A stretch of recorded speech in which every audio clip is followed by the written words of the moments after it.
2월 16일에는 최근 주가에서 고전을 면치 못하는 리얼티인컴이 배당을 해주었습니다. 23년 말 기점으로 높은 주가 상승으로 다시 올라갈 거라는 예상과는 무색하게 24년 들어 주가가 계속 하락세에서 빠져나오질 못하고 있는데요. 리얼티인컴의 최근 상황에 대해서 한번 살펴보겠습니다. 주가 하락이 너무 심해서 손해보지 않는 선에서 모두 정리하고 보유용으로 있는 소액의 주식에서 5.45달러라는 배당이 들어왔네요. 월 배당으로 배당이 들어오는 만큼 그래도 월 배당 포트폴리오에서 리츠 분야에서 힘을 내줘야 하는 입장인데 배당은 크게 문제는 없어 보이나 주가가 너무 떨어지는 게 좀 안타깝네요.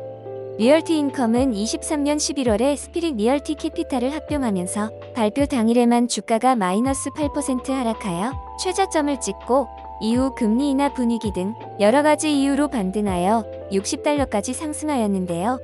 안타깝게도 이후 금리 인하 분위기가 약간 수그러들고 미국의 부동산 상황에 안 좋은 예측들이 잇따라 발생하면서 주가는 계속 하락하고 있습니다.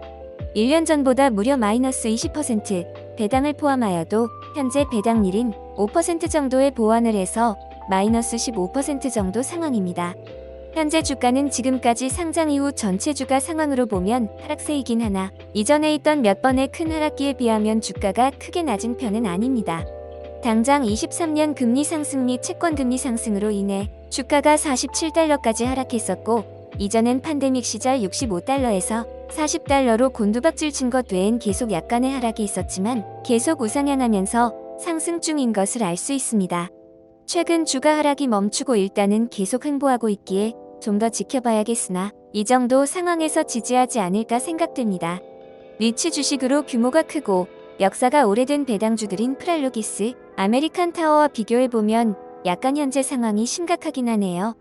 특히 PLD와 AMT, 리얼티인컴이 모두 23년 11월 최저점을 찍고 반등하여 24년 1월 이후 하락하는 모습은 비슷했는데 이후 PLD가 하락을 멈추고 반등해서 10% 이상의 수익을 올렸고 AMT는 크게 하락하진 않고 마이너스 2.75%로 버텼지만 리얼티인컴은 마이너스 15%까지 하락하면서 가장 안 좋은 모습을 보이고 있는 것은 사실이네요. 배당하면 그래도 리얼티인컴이 지금까지 해온 게 있으니 결코 무너지지 않을 것이라는 예상을 많이 하고 있는데요. 정말 그게 사실인지 최근 현금 흐름표를 살펴보면요. 일단 영업활동을 통해 얻은 현금보다는 주식 유상 발행 등을 통한 재무활동에서 얻은 현금이 더 큰 것을 알 수 있습니다. 물론 리츠 주식들은 대부분 유상 주식 발행 등을 통해 부채를 상환하고 투자 자금을 조달하여서 계속 재무 상황을 조절하고 있는데요. 조금 불안해 보이긴 하지만 워낙 고정 자산을 많이 보유하고 있기에 임대료 등의 수익 외 더 많은 유동성 확보를 위해서 리츠 기업들에게서 보이는 일반적인 모습입니다. 현금 배당액보다 훨씬 높은 주식 발행 수익금이 발생하고 있기에 당장은 배당 컷은 걱정되지 않으나 결국 주가가 내려가는 이유는 발행된 신규 주식들이 낮은 가격으로 체결되면서 내려간다고 볼 수 있겠네요. 주가가 상승했다가 다시 하락하면서 배당률은 5.8% 선에 머물고 있습니다. 어쨌든 리얼티인컴은 주가 하락 상황에서도 분기 단위로 아주 조금씩 배당을 계속 늘리고 있는 상황이고요. 이걸 26년째 하고 있고 24년에도 그대로 계속 배당 성장을 하면서 배당을 하겠다고 공언하고 있는 상황입니다. 월 배당으로 배당을 매달 하면서도 안정적인 관리를 계속하고 있는 우량 배당주이기에 안정적인 장기 리츠 분야 배당 투자는 리얼티인컴이 떠오를 수밖에 없는 상황이네요. 어쨌든 배당 면에서는 굉장히 만족스러운 모습입니다. 최근 리얼티인컴은 안정적인 배당 수익을 그대로 유지하고 있지만 주가는 계속 하락 중인데요.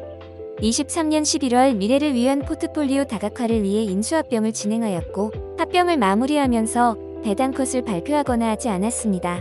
이후 배당 증액을 선택하면서 투자한 주주들에게 이득을 안겨주었지만 24년부터는 여러가지 요인으로 많은 주식들이 상승하는 시기에 하락하는 모습으로 마냥 긍정적인 예측을 할 수는 없는 상황이 되었네요. 지금의 상황은 일단 버티는 것만이 답이라고 보이는데요. 배당 귀족의 칭호를 유지하기 위해 리얼티인컴은 충분히 버틸 힘이 있고 더 어려운 상황에서도 배당을 유지했던 경험이 있기에 배당 컷을 하거나 하진 않을 것이라고 봅니다. 물론 여러가지 환경적인 요인이나 안 좋은 점들도 있겠으나 적어도 버텨낼 것이라고 생각합니다. 앞으로 주가는 얼마나 더 빠질지는 모르겠으나 상승을 위해서는 조금 시간이 필요할 것으로 보입니다. 배당을 위한 투자자들에게는 변함없이 배당 성장으로 보답하는 리얼티 인컴이 앞으로도 변함없이 운영을 잘하여 주가도 어느 정도 선을 유지하면서 배당킹이 될 때까지 계속 배당 성장을 지속해 주길 바라봅니다. 본 내용은 개인적인 생각과 객관적인 정보를 제공하고 있으며 절대 투자 권유를 하거나 반대를 하는 글이 아니므로 참고로만 보시기 바랍니다. 유튜브에서는 블로그에 있는 글들을 요약해서 전달해드리고 있습니다. 자세한 내용은 블로그 내용을 참조해 주시기 바라며 구독과 좋아요 해주시면 꾸준히 좋은 내용으로 찾아뵙겠습니다. 구독, 좋아요 부탁드려요.